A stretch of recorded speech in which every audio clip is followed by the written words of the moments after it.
Welcome back, everybody. This is Rob Allen, RangeMaster Rob Allen, and we're back with another one of our video blogs. And our special guest today is George Edelman. And George is coming to us from Dover, Delaware, the capital of Delaware, he reminds me. And he's a private practice owner, Edelman Spine and Orthopaedic Physical Therapy. I think we're going to start out talking about shoulders with George and end up talking about knees perhaps. But before we go anywhere, I know our viewers like to kind of hear the trajectory of your career. They like to hear, where did you go to undergraduate? What'd you take? And then I think you had an interesting journey. Was it around swimming? Kind of tell us a little. Absolutely. Yep. So let's see. I've been practicing physical therapy for about 25 years. Undergraduate was at the University of Richmond in Virginia, Spiders. And then I went to Stanley Paris's program in St. Augustine. I was in the inaugural class of 1996. And at the time, I was very interested in shoulders and in particular, the swimming athlete. And for the past 20 years, I've been part of the medical staff for USA Swimming and have had the honor of traveling and working with the US national team. You were a swimming athlete yourself, if I'm not mistaken. That's right. Yep. I swam at the University of Richmond and did suffer from some shoulder pain my final year at school. And that's kind of what spurred my interest with going through physical therapy. Paying attention to the shoulder and then obviously pursuing it over the past 25 years. And were you a sprint swimmer or were you, did you play water polo or tell us about that a little bit? I was a distance swimmer. So the longer the distance, the better I got. And so my best event in college was the mile. And then I did some ocean water swimming in California for a couple of years after college. And that can be obviously, up to 3-6 miles. No kidding, in the ocean. Yeah. And are those kind of organized much like triathlons are organized today?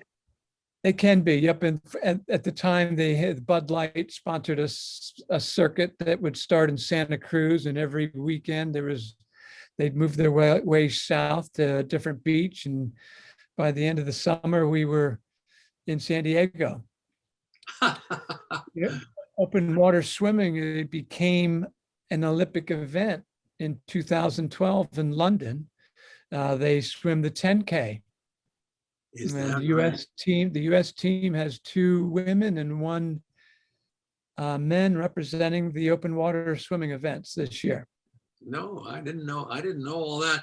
How, what kind of injury did you have, and was it a typical injury for a swimmer?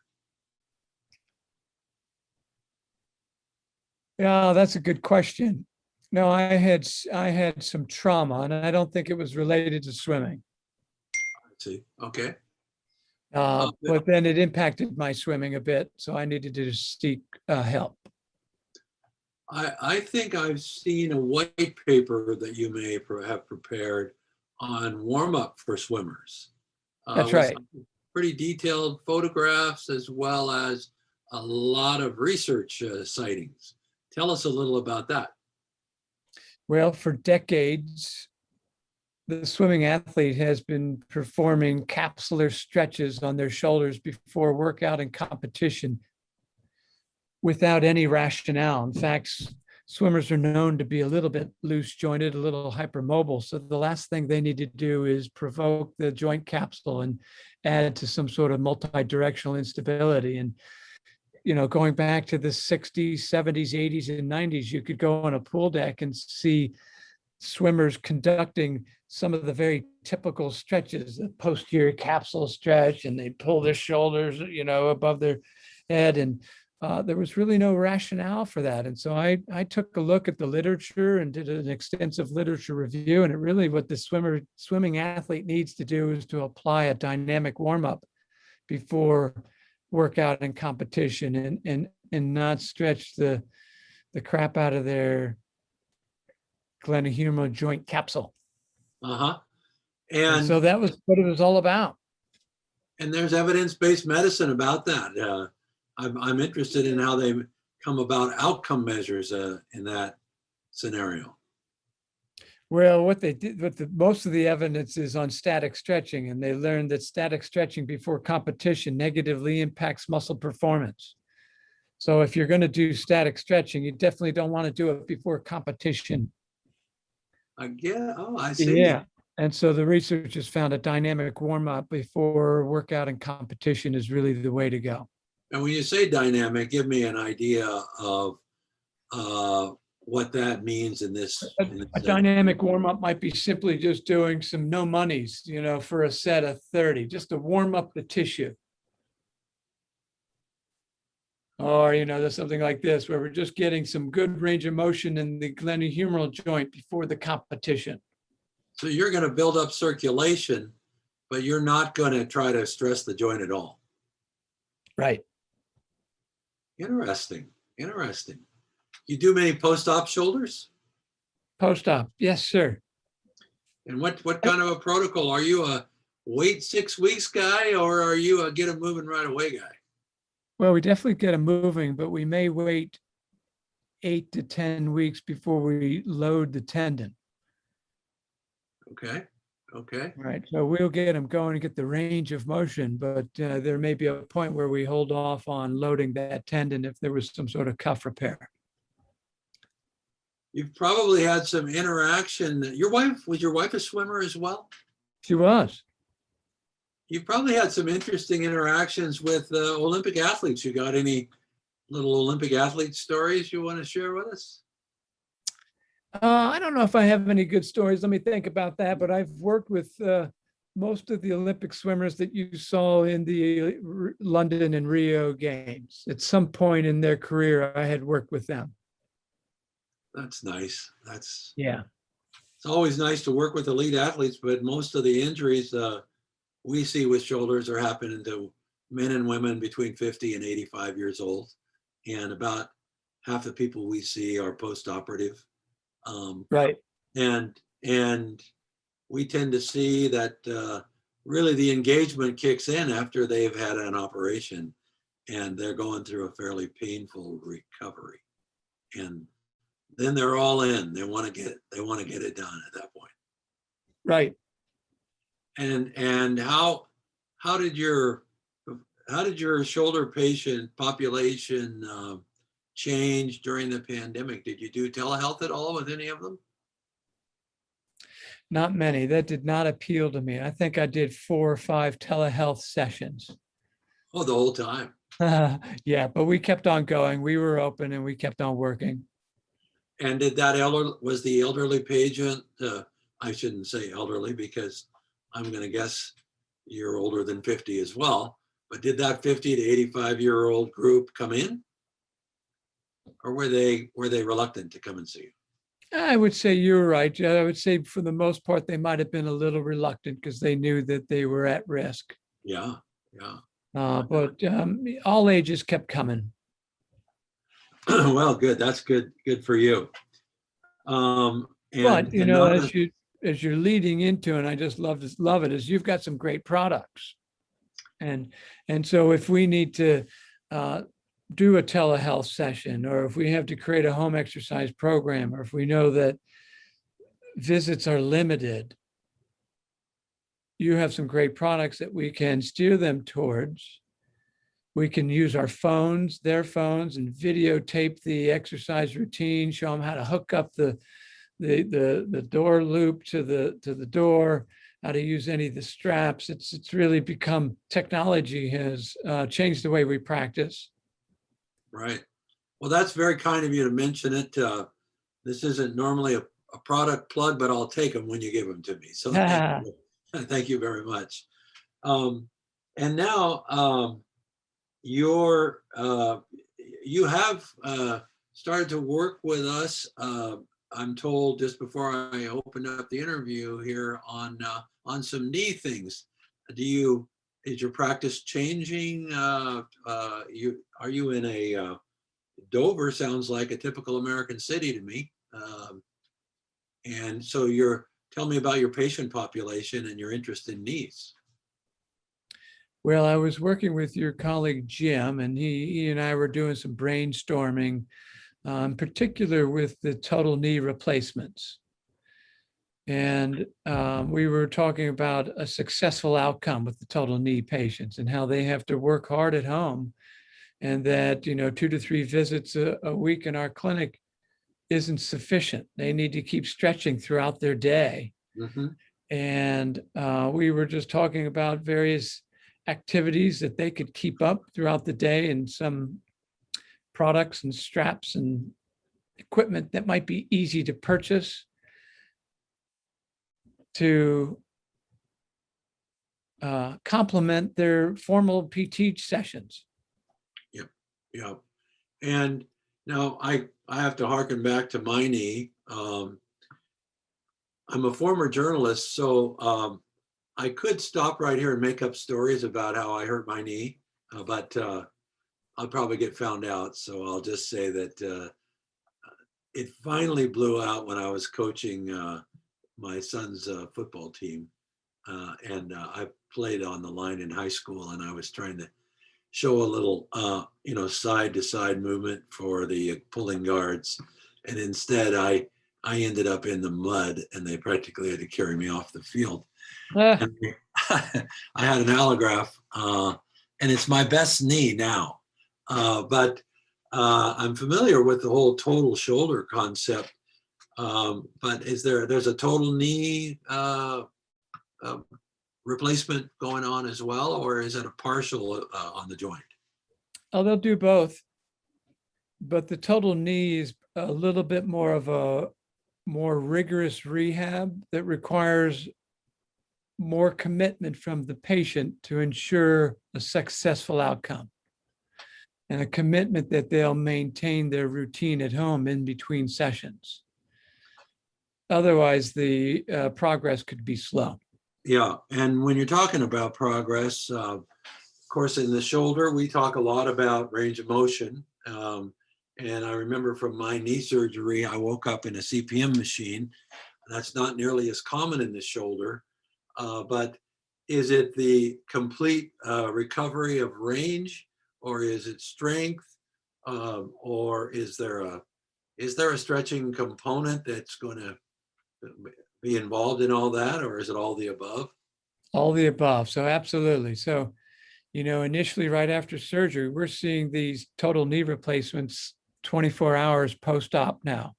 24 hours post-op. Yeah, and that's in an outpatient setting. And our focus is to regain the range of motion, and then begin to incorporate the strengthening piece and balance, and then begin working on function and stairs and walking long distances. And now, if you say you're going to see them in 24 hours, they've got to be weight bearing at that point, at least part. They are. They come in walking with a front wheel walker.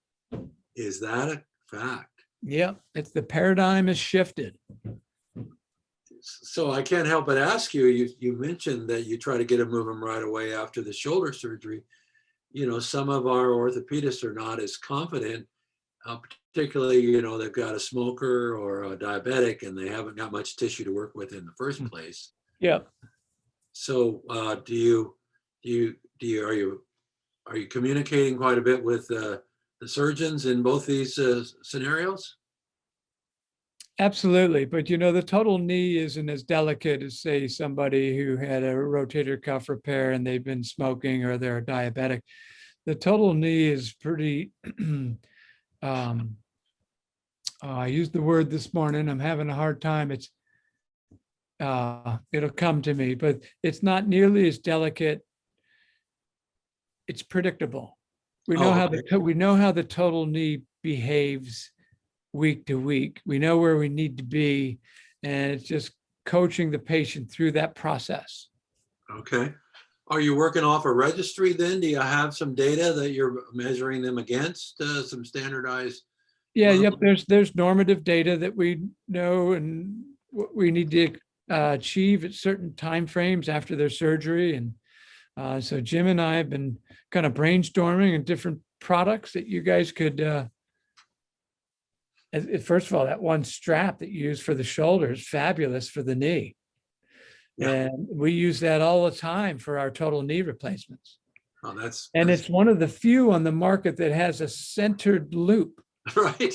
Some of your competitors have an odd number of loops so that when you put the strap around their foot to start stretching knee flexion, your strap is balanced, your competitors is not.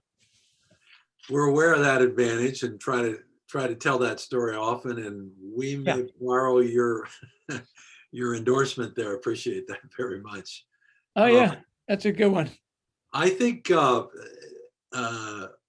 very interested in how we might go about putting something in the patient's hands that will allow them to self-report on range of motion. I mean,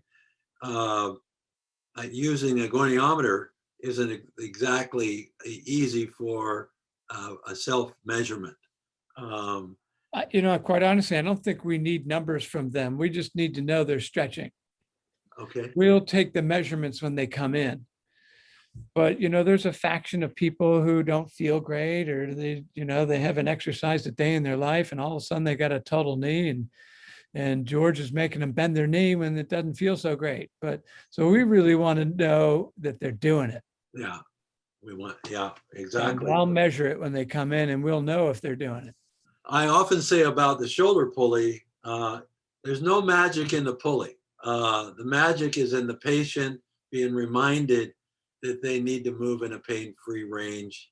3 sets of 15 twice a day if they're going to restore circulation and get that synovial fluid moving again.